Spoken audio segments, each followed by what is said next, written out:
minutinho, eu não vou demorar. Pode crer nisso. Abra em 2 Reis, capítulo 4, por favor. 2 Reis, capítulo 4. Não, agora não. Pode sentar. Pode ir. 2 Reis, capítulo 4.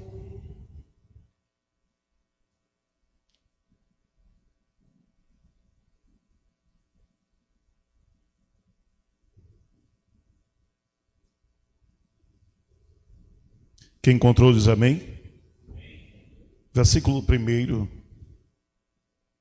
E uma mulher das mulheres dos filhos dos profetas clamou a Eliseu dizendo: meu marido, teu servo, morreu, e tu sabes que o teu servo temia o Senhor. Porém, veio o credor para levar os meus 2 filhos para serem seus escravos. E Eliseu lhes disse: que te hei de fazer? Diz-me, que é o que tens em casa? E ela disse: tua serva não tem nada em casa, senão uma botija de azeite. Então disse ele: vai, pede emprestado de todos os teus vizinhos vasilhas vazias e não poucas. Então entra e fecha a porta atrás de ti e de teus filhos. Então deita o azeite em todas aquelas vasilhas e põe a parte a que estiver cheia. Queridos, eu tenho uma reflexão. O Espírito do Senhor pôs uma palavra no meu coração para esta noite, para você, para mim. Interessante aqui que a Bíblia nos conta a história de uma mulher, que a Bíblia não diz o nome, de um homem qual foi o seu esposo e tinha morrido, que a Bíblia não diz o nome. E esse fato sucede junto ao profeta Eliseu. A mulher, uma certa feita, chega para o profeta Eliseu e diz: meu senhor, homem de Deus, o senhor sabe que o meu esposo morreu. E o senhor sabe que meu esposo era homem de Deus. E o senhor sabe o que aconteceu? Os credores chegaram em minha casa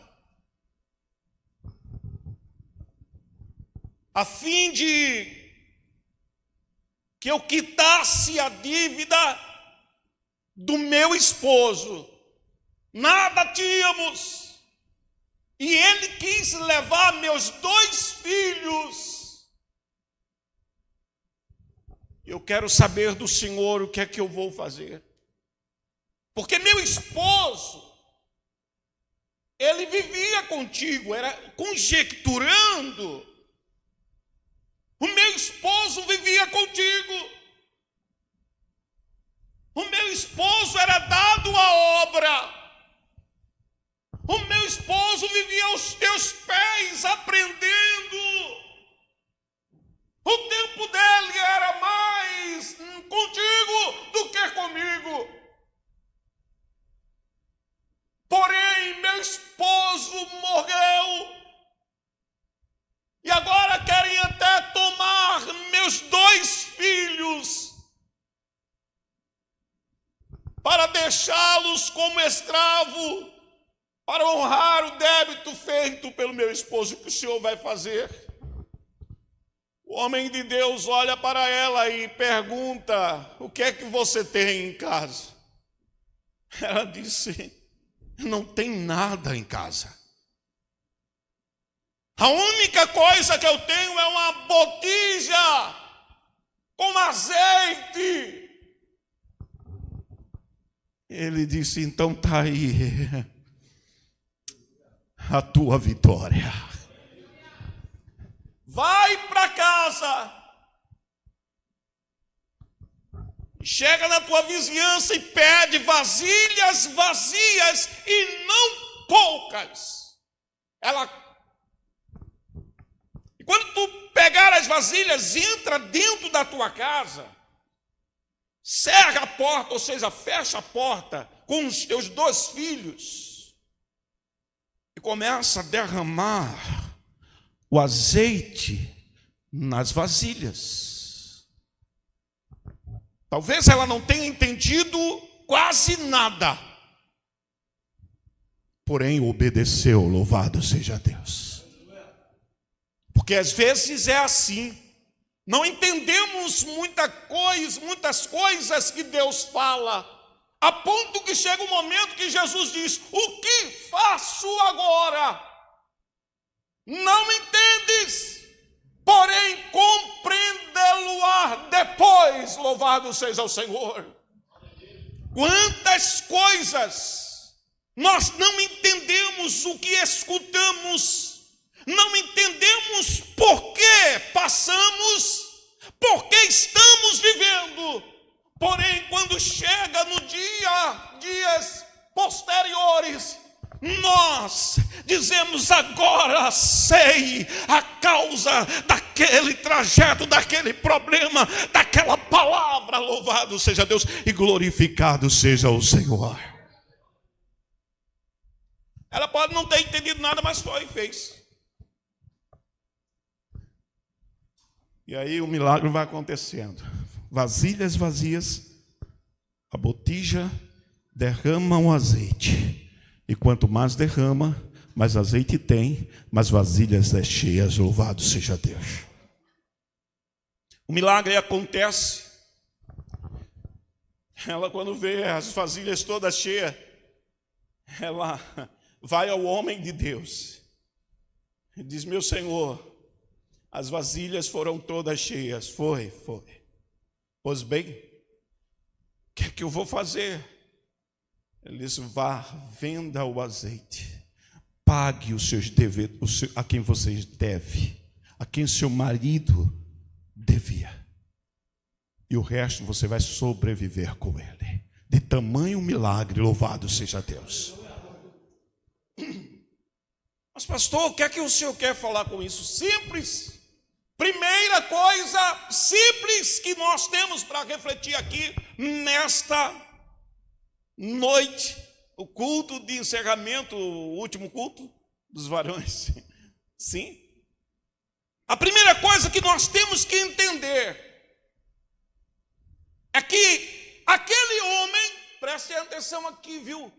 Aquele homem que morreu, que a Bíblia não diz o nome, ele era um homem de... Novamente, ele era um homem de...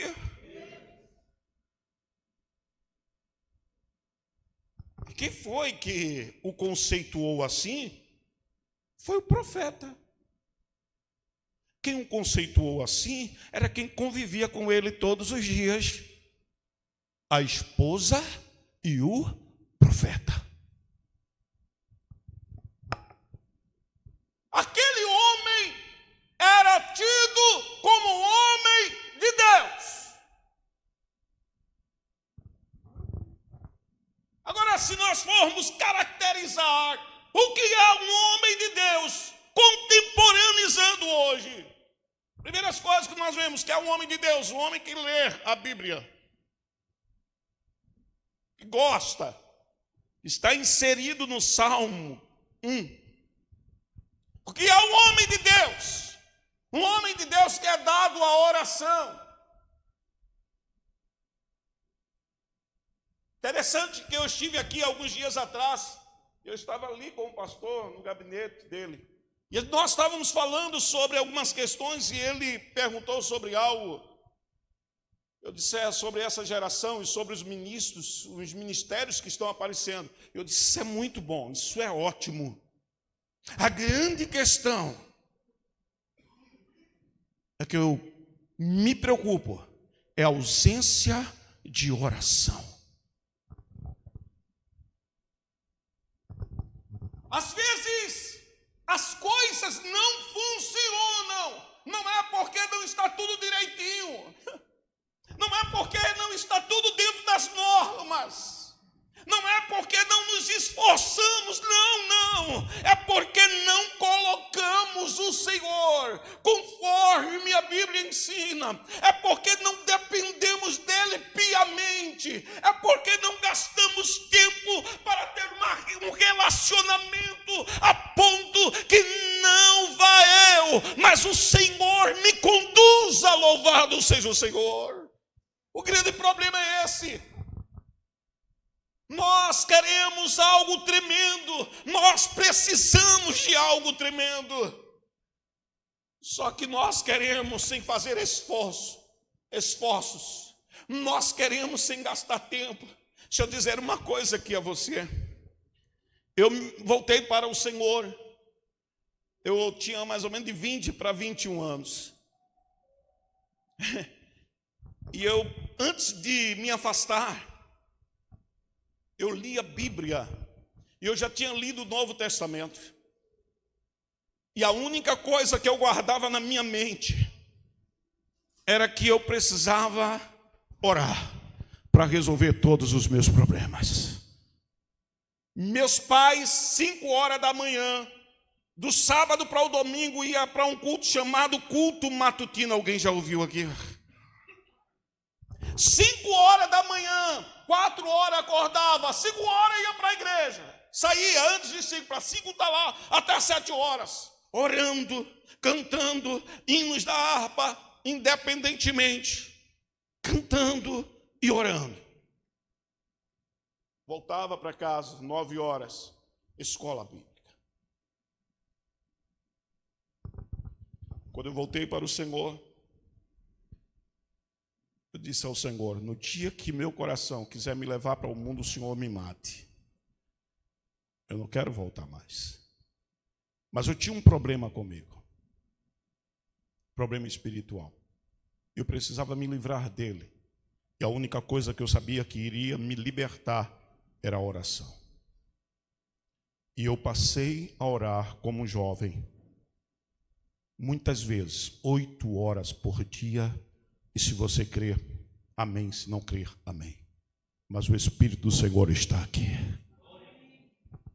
8 horas por dia, orando.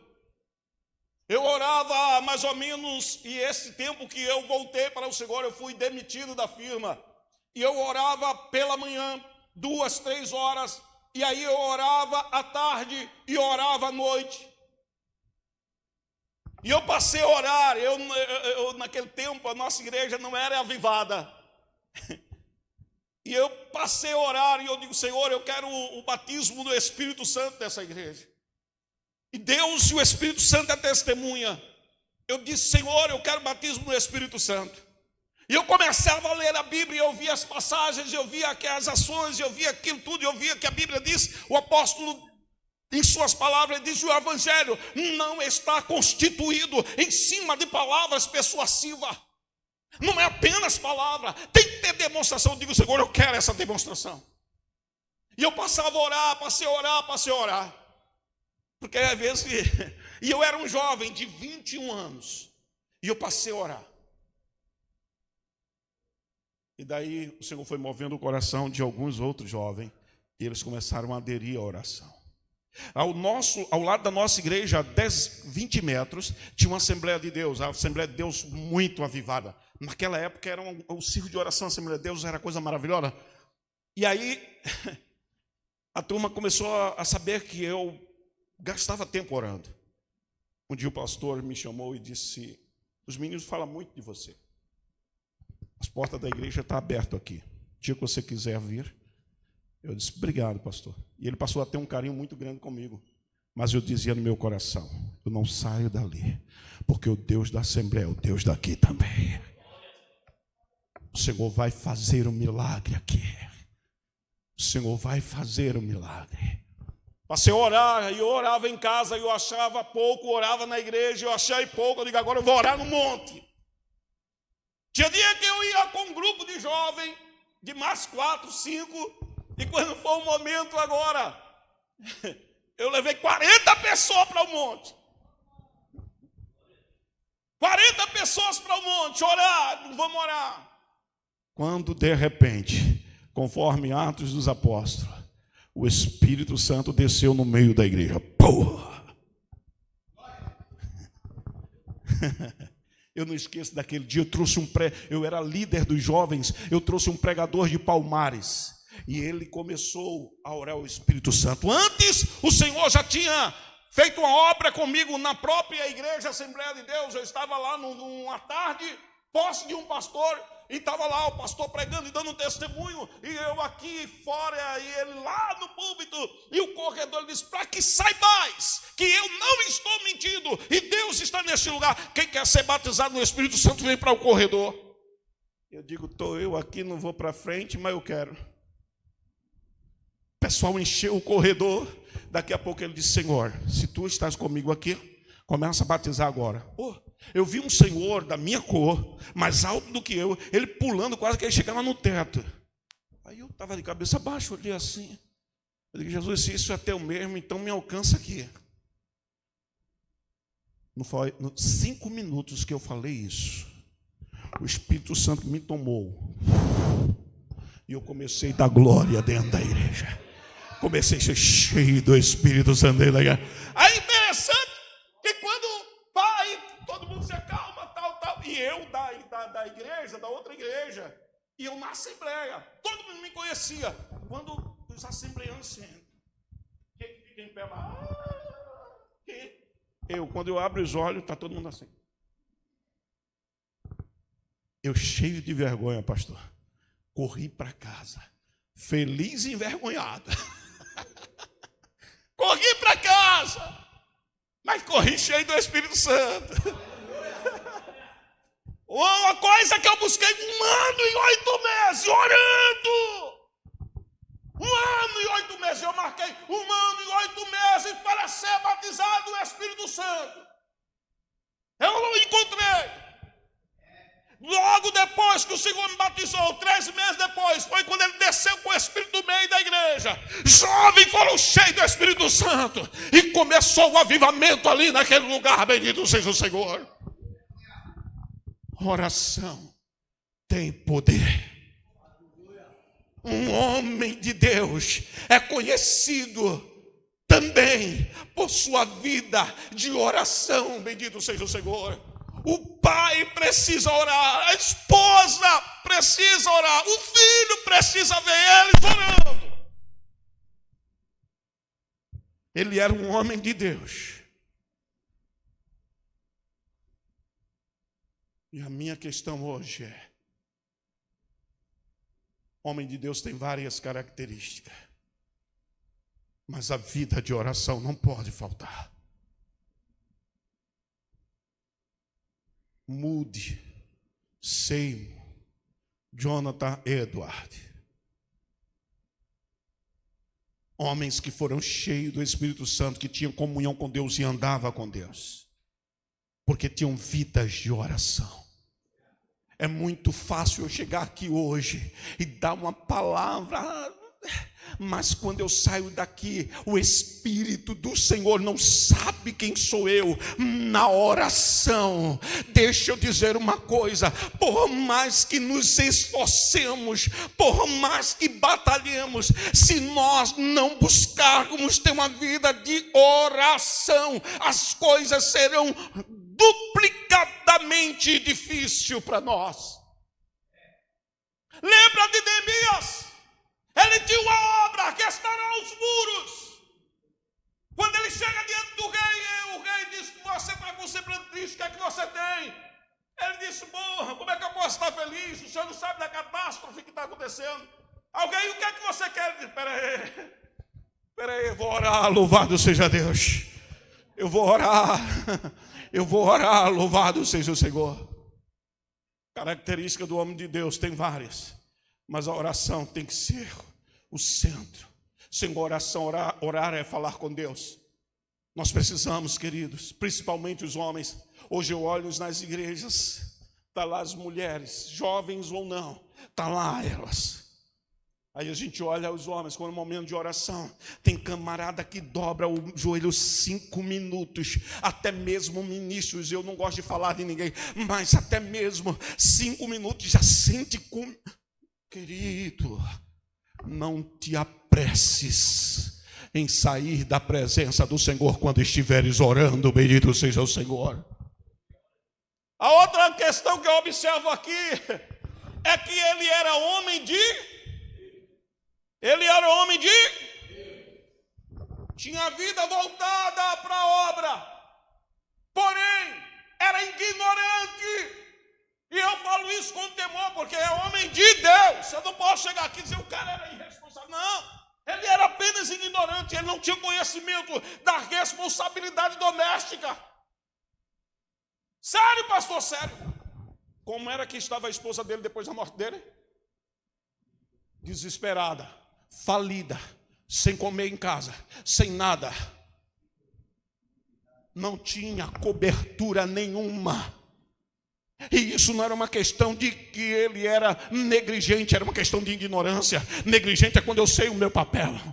Se ele fosse negligente, ele não era homem de Deus. Quem pode dizer amém aqui em nome de Jesus? Se ele recebeu o nome de homem de Deus, é porque ele não era negligente, ele apenas ignorava, era ignorante sobre uma coisa, ele não sabia daquilo ali. Aí alguém aqui pode estar escutando, aqui não, mas o inimigo pode jogar certo e dizer, é por isso que esse negócio está na igreja todo dia, ô meu filho, em nome de Jesus, não é isso não. Não é estar na igreja todo dia, porque para estar na igreja todo dia é prazer de estar na casa do Senhor. A questão é não substituir o tempo de estar na igreja com o PlayStation. A questão não é substituir o tempo de estar na igreja ou o tempo que é dado a outras coisas com coisas supérfluas. Quer ver uma coisa? Quantos homens, assim como eu, que sai na rua e é visto por alguém, e alguém diz, aí está um homem de Deus.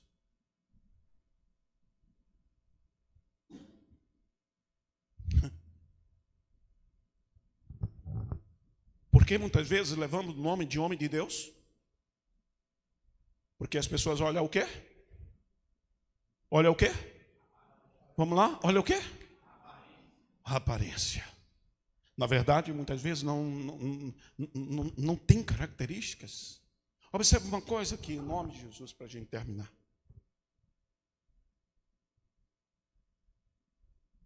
Se hoje você pode dizer aqui, nós podemos dizer, mas minha esposa não está passando fome. Tem que comer no reservatório. Se ela abrir o guarda-roupa, ela tem várias roupas para mudar. Tem sapatos à vontade. Mas ela está numa miséria emocional. Por falta de diálogo, de conversa,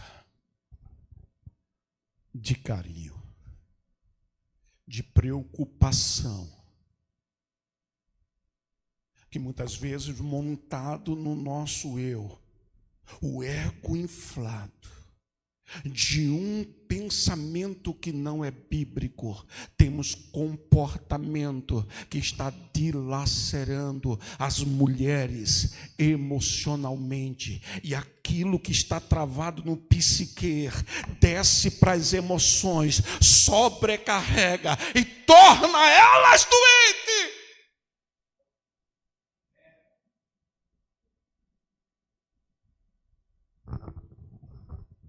Precisamos hoje, e eu aproveito e encerrar isso aqui, mas precisamos hoje acordar.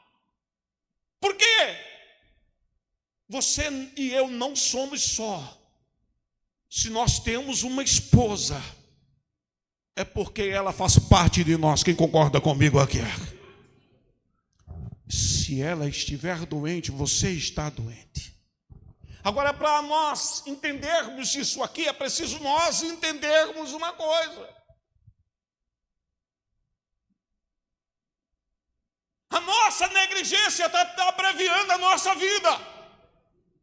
Eu vou repetir novamente. A nossa negligência, quando eu falo a nossa do homem, sexo masculino, a nossa negligência está abreviando a nossa vida. Como assim, pastor? Deixa eu te perguntar, quem morre mais, mulher ou homem? Quem morre mais, mulher ou homem? Aí sabe qual é a questão que a turma diz? O homem morre mais porque o homem não se cuida. Não, o homem morre mais porque o homem peca mais.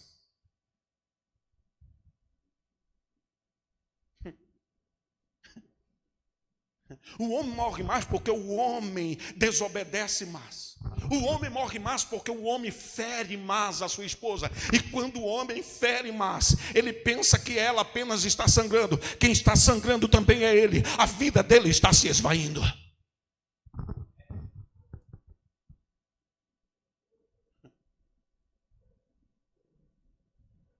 Eu não vim doutrinar.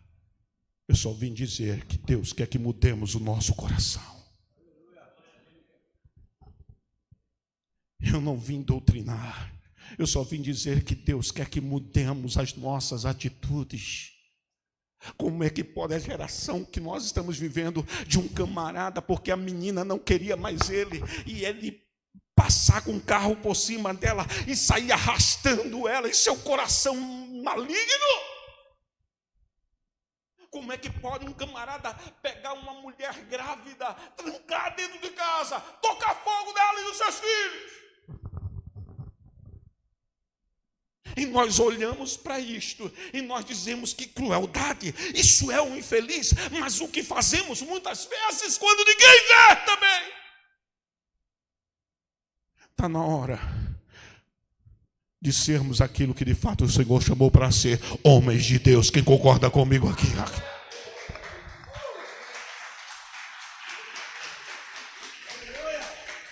Está na hora de sermos o que Deus de fato nos chamou para ser. Olhe para alguém que está ao seu lado. Pergunte para ele: você entendeu?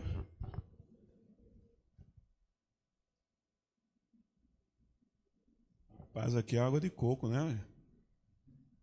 Não, mas água de coco, né? Nem sei. Se eu soubesse, tinha tomado já antes.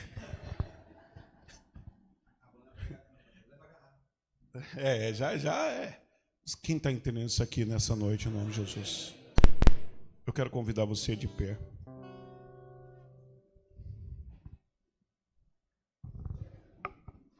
Quero convidar você de pé. Quem está aqui com a sua esposa, em nome de Jesus, levante a mão. Quem está com a sua esposa? E quem não, a sua esposa está em casa, levante a mão também. Ô, querido, deixa a sua esposa na banca, 5 minutinhos. Venha você aqui, rapidinho.